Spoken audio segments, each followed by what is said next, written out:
సచివాలయంలో గౌరవ ముఖ్యమంత్రి శ్రీ నారా చంద్రబాబు నాయుడు గారు నీతి ఆయోగ్ రిపోర్ట్ మీద మాట్లాడుతూ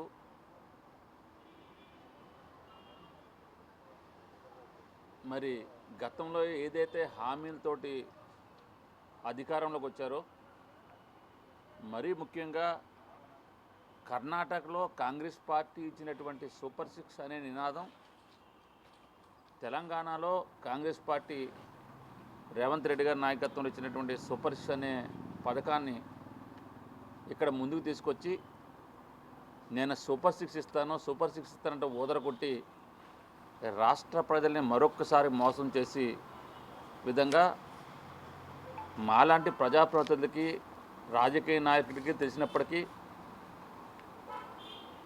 ప్రస్తున్న పరిస్థితుల్లో జగన్మోహన్ రెడ్డి గారు గత 5 సంవత్సరాల కాలంలో ఆర్థిక పరిస్థితి ఏ విధంగా ఉన్నప్పటికీ ఆర్థిక పరిస్థితి సహకరించినప్పటికీ కోవిడ్ మహమ్మారి 2 సంవత్సరాల పాటు వేధించినప్పటికీ చెప్పిన ప్రతి వాగ్దానాన్ని నెరవేర్చారు కాబట్టి దాన్ని చూసైనా సరే వాగ్దానాలు చేస్తే అమలు చేయాలన్న విధంగా చేస్తారని ప్రజలందరూ కూడా భావించారు.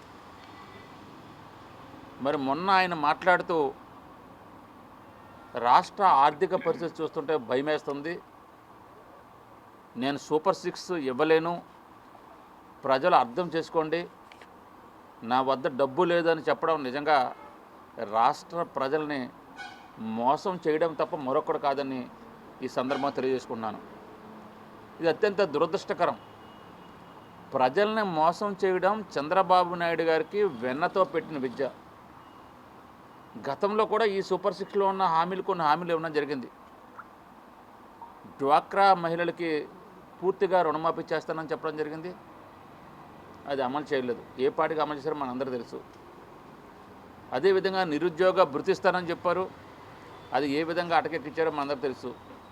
ఆ విధంగా ఇచ్చిన ప్రతి హామీని కూడా తొంగలోకి తొక్కితే ఈసారైనా ఆంధ్రప్రదేశ్ రాష్ట్ర ప్రజల్ని జగన్మోహన్ రెడ్డి గారిని చూసిన తర్వాతైనా ఇచ్చిన వాగ్దానాలను నెరవేరుస్తారన్న విశ్వాసంతో రాజకీయ మేము కానీ ప్రజలు కానీ చాలామంది ఉన్నారు. జగన్మోహన్ రెడ్డి గారు స్పష్టంగా ఏ విధమైన కొత్త హామీ ఇవ్వకుండా 1, 6 హామీలు ఇచ్చారు తప్ప ఏ విధమైన కొత్త హామీలు ఇవ్వలేదు. కానీ చంద్రబాబు నాయుడు గారు అప్పటికే దాదాపు 14 సంవత్సరాల ముఖ్యమంత్రిగా చేసిన వ్యక్తి, రాష్ట్ర ఆర్థిక పరిస్థితిపై అవగాహన ఉన్న వ్యక్తి. 14 సంవత్సరాల ముఖ్యమంత్రి అయితే దాదాపు రాష్ట్ర ఆర్థిక పరిస్థితిపై అవగాహన ఉన్న వ్యక్తి.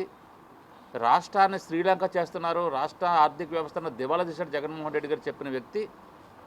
అయినప్పటికీ కూడా జగన్మోహన్ రెడ్డి గారి కంటే కూడా ఎక్కువ పథకాలు ఇస్తానని చెప్పిన వ్యక్తి దాదాపు 14 లక్షల కోట్లు అప్పు చేశారు ఈ రాష్ట్రాన్ని చెప్పినటువంటి చంద్రబాబు నాయుడు గారు ఈరోజు అకస్మాత్తుగా తన తెర తొలగించి ఆర్థిక పరిస్థితి దృష్ట్యా నేను సూపర్ 6 ఇవ్వలేనని చెప్పడం నిజంగా ప్రజల్ని ఇవాళ పూర్తిగా మోసం చేయడమే.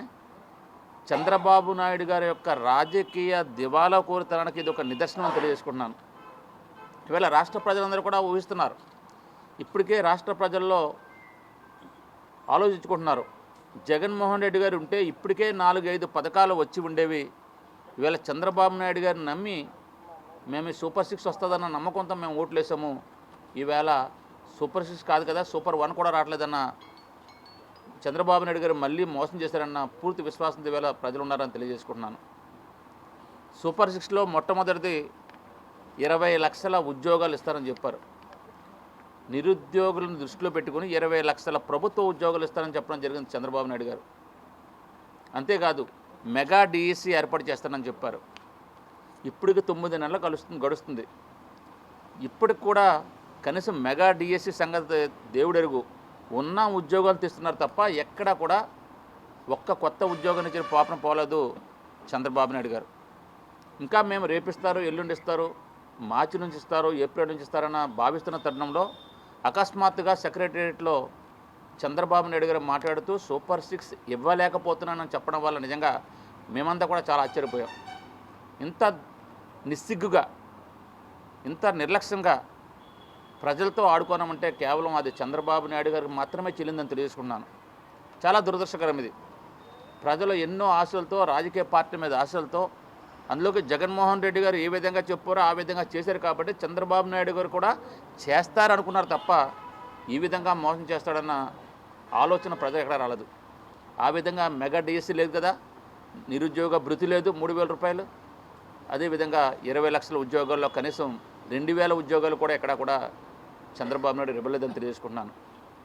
అదేవిధంగా అనేక బహిరంగ సభల్లో మాట్లాడుతూ స్కూల్కి వెళ్ళే ప్రతి విద్యార్థికి 15,000 ఇస్తానని చెప్పాడు. అమ్మఒడి అనే జగన్మోహన్ రెడ్డి గారి యొక్క పథకాన్ని తల్లికి 100 అనే పేరు మార్చి నీకు 15 నీకు 15 నీకు 15 అని చెప్పడమే కాకుండా గతంలో పిల్లల్ని కనొద్దని చెప్పిన వాడిని ఈవేళ చెప్తున్నాను, ఈవేళ పిల్లల్ని కనండి, ఎంతమంది ఉంటే అంతమందికి 15,000 చెప్తాను కూడా వస్తాయని చెప్పి నిర్లజ్జగా చెప్పడం జరిగింది. ఇది ఆయన డైలాగు. గతంలో పిల్లల్ని కనొద్దు, తక్కువ కనడని నేనే చెప్పాను, ఈవేళ నేను పరివర్తన చెందాను, మార్పు చెందాను, మీరు పిల్లల్ని కనండి, ఎంతమంది విద్యార్థులు స్కూల్కి వెళ్తే అంతమందికి 15,000 ఇస్తారని చెప్పారు. పక్క జిల్లాకు చెందినటువంటి నిమ్మల రామనాయుడు గారు అయితే నీకు 15 నీకు 15 నీకు 15 అని చెప్పడం జరిగింది. ఈవేళ వాళ్ళందరూ కూడా ఆశ్చర్యపోతున్నారు. అమ్మఒడి వస్తుంది, పిల్లల్ని చదివించుకోవచ్చు, పిల్లల భవిష్యత్తుకు బంగారు బాట వేసుకొని భావించినటువంటి రాష్ట్ర ప్రజలు ఈవేళ అయోమయంగా ఉన్నారు. ఈవేళ వాళ్ళందరినీ కూడా నిలువున ముంచాడు చంద్రబాబు నాయుడు గారు తెలియజేసుకుంటున్నాను. నిరుద్యోగ భృతి లేదు, 20 లక్షల ఉద్యోగాల మాట దేవుడెరుగు, తల్లికి వందనమన అటకెక్కిచ్చాడు. అంతేకాకుండా 19 సంవత్సరాలు నిండినటువంటి ప్రతి మహిళలకి 59వ సంవత్సరం వరకు ప్రతి మహిళకి 1,500 అని చెప్పాడు. అది కూడా అటకెక్కిచ్చారు. సూపర్ 6లో మరో పథకం మహిళలకు ఉచిత బస్సు అన్నాడు. కర్ణాటకలో ఇచ్చారు కాబట్టి నేను కూడా ఇస్తానని చెప్పారు. నిజంగా నమ్మరు మహిళలంతా కూడా. ఆ ఫ్రీ బస్సు సంగతి పక్క పెట్టారు.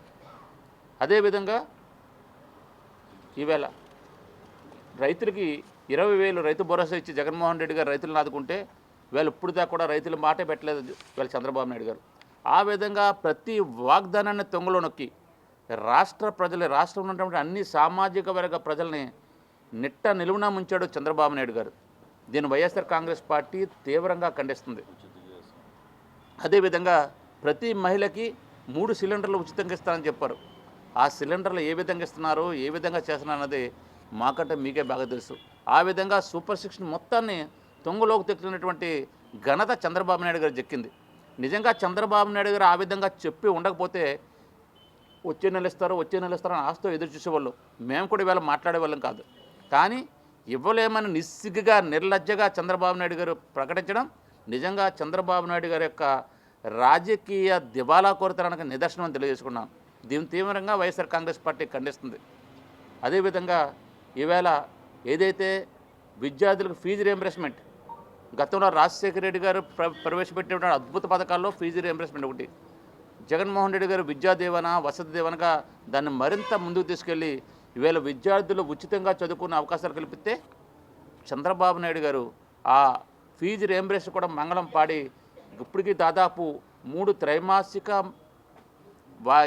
ఫలితం ఇవ్వాల్సిన ఉండగా ఈవేళ కనీసం ఒక్కదాన్ని కూడా రిలీజ్ చేయకుండా ఈవేళ విద్యార్థి లోకాన్ని కూడా నెట్ట నిలవన ముంచిన వ్యక్తి ఈవేళ చంద్రబాబు నాయుడు గారు తెలుసుకున్నాను. సంపద సృష్టిస్తాను, ఆ సంపద ద్వారా ఈవేళ ప్రజలకు పంచిపెడతానని చెప్పిన వ్యక్తి ఏ విధంగా సంపద సృష్టిస్తారనో మాకు అర్థం కావట్లేదు. అంతేకాదు మనకు తెలుసు ఈవేళ కోనసీమ ప్రజలకి చిరకాల వాంఛ ప్రభుత్వ మెడికల్ కాలేజ్.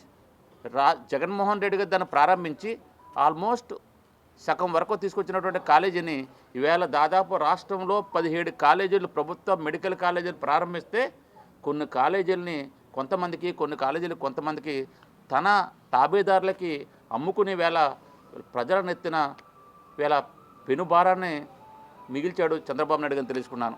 కేవలం తన స్వార్థం కోసమే సంపద సృష్టిత అంటే రాష్ట్ర ప్రభుత్వం యొక్క సంపద సృష్టించి తద్వారా ప్రజలను ఆదుకుంటాననుకుని మేమనుకుంటే ఈవేళ కేవలం చంద్రబాబు నాయుడు గారి సంపాదన, తన తాబేదారుల సంపాదన, తన అనుకూల సంపాదన పెంచుతున్నాడు తప్ప ఎక్కడా రాష్ట్ర సంపద గురించి ఆలోచన లేదు, మాట లేదని తెలుసుకుంటున్నాను. ఈవేళ కేవలం మాట్లాడితే పెన్షన్ ఇస్తున్నానా లేదా, 4,000 పెన్షన్ ఇస్తున్నానా లేదన్నారు. మేము అడుగుతున్నాం ఈవేళ వైఎస్ఆర్ కాంగ్రెస్ పార్టీ నాయకులుగా ఎక్కడ పెన్షన్ పెంచారని అడుగుతున్నాను. 4,000 కేవలం పెన్షన్ ఇస్తున్న మాట వాస్తవమైనప్పటికి కూడా పంచాయతీ బై చూస్తే ఏ పంచాయతీకి 24కు ముందు ఏ పంచాయతీకి ఎంత అమౌంట్ వచ్చిందో అంతే అమౌంట్ వస్తుంది తప్ప, కానీ సంఖ్య మాత్రం తగ్గించారు. ఒక పంచాయతీకి 10 లక్షల పెన్షన్ వచ్చే ఉంటే జగన్మోహన్ రెడ్డి హయాంలో, చంద్రబాబు నాయుడు గారి హయాంలో కూడా ఆ పంచాయతీకి 10 లక్షలే వస్తుంది. మరి ఏ విధంగా ఇస్తున్నా 4,000 అంటే దాంట్లో ఉన్నటువంటి సంఖ్యను తగ్గించి, అనర్హులను చెప్పి పెన్షన్ వచ్చే వాళ్ళు తగ్గించి ఆ పెన్షన్ అడ్జస్ట్ చేస్తున్నారు తప్ప ఎక్కడ 4,000 చొప్పున 63 లక్షల మందికి పెన్షన్ ఇవ్వట్లేదని తెలుసుకుని ఇప్పటికే దాదాపు 3 లక్షల పెన్షన్ని అనధికారికంగా తొలగించినటువంటి వ్యక్తి చంద్రబాబు నాయుడు గారు. ఈ విధంగా ప్రతి వాగ్దానాన్ని తూట్లు పొడుస్తూ ప్రజలను నిట్ట నిలువన ముంచిన వ్యక్తి చంద్రబాబు నాయుడు గారిని తెలియజేసుకున్నాను. అదేవిధంగా ఈరోజు వైఎస్ఆర్ కాంగ్రెస్ పార్టీ ఇప్పటికే పెంచిన విద్యుత్ ఛార్జీల మీద మరి ధర్నా చేశాం. అదేవిధంగా రైతుల కోసం, రైతు భరోసా కోసం, రైతుల పెట్టుబడి సాయం కోసం ధర్నా చేశాం.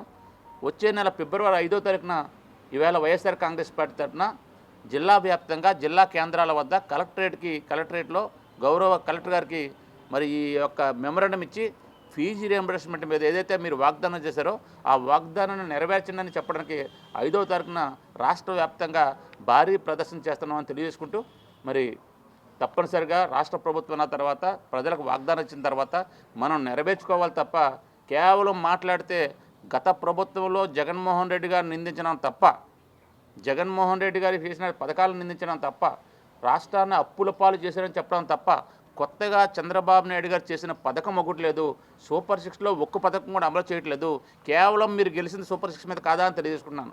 అటువంటి ప్రధానమైనటువంటి సూపర్ 6నే వేళ తొంగలో తొక్కిన చంద్రబాబు నాయుడు గారికి తప్పనిసరిగా ఆంధ్రప్రదేశ్ రాష్ట్ర ప్రజలు బుద్ధి చెప్తారని తెలియజేసుకున్నాం.